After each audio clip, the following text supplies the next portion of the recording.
Welcome to Meenu's vlog. இன்றைக்கி vlog டே 3 நவராத்திரி டே 2 அப்படின்றதால 2 பேரை வச்சு விளக்கு பூஜை எடுக்கலாம்னு சொல்லிட்டு விளக்கு பூஜை கண்டக்ட் பண்ணிட்டு இருந்தோம். அதுக்கு தான் எங்கள் அக்கா தேவையான பொருள் எல்லாம் ரெடி பண்ணிட்டு இருக்காங்க. விளக்கு பூஜை எடுக்கிறதுக்கு எல்லாம் ரெடி பண்ணி வச்சாச்சு. ஸ்டார்ட் பண்ணும்போது பிள்ளையார் பிடிக்கணும், மஞ்சள் பிள்ளையார். அது என்னமோ தெரியல, எனக்கு மட்டும் பிடிக்கவே வரல, குல்ஃபி மாதிரி வந்துச்சு. இந்த பக்கம் திரும்பி பார்த்தா எங்கள் அக்கா சூப்பராக பிடிச்சிருந்தா, அவ்வளோ மாதிரி இருக்கிறதால என்னவோ தெரியல, அழகாக பிடிச்சிருந்தா ஃப்ரெண்ட்ஸ் நிஜமாலே. அப்புறம் என்ன, சாமிக்கிட்ட நம்மளுக்கு என்ன வேணுமோ ப்ரே பண்ணிவிட்டு விளக்கு பூஜை எடுக்க ஸ்டார்ட் பண்ணியாச்சு. ஸ்டார்ட் பண்ணி பாதியில் குங்கும அர்ச்சனை போயிட்டு இருந்துச்சு.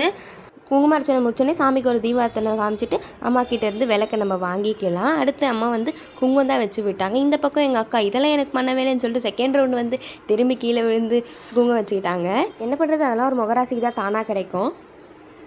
அடுத்து நவராத்திரி நம்ம வீட்டுக்கு விசிட் பண்ணி வரவங்கள சும்மா அனுப்பக்கூடாது, அவங்களுக்கான தாம்பலம் தான் இது. நெக்ஸ்ட்டு விளக்கு பூஜையில் பக்கத்தில் இருந்த ஆளை காணுமேன்னு பார்த்தா அவங்க ரொம்ப பிஸியாக ஒரு ஒர்க்கில் இருந்தாங்க.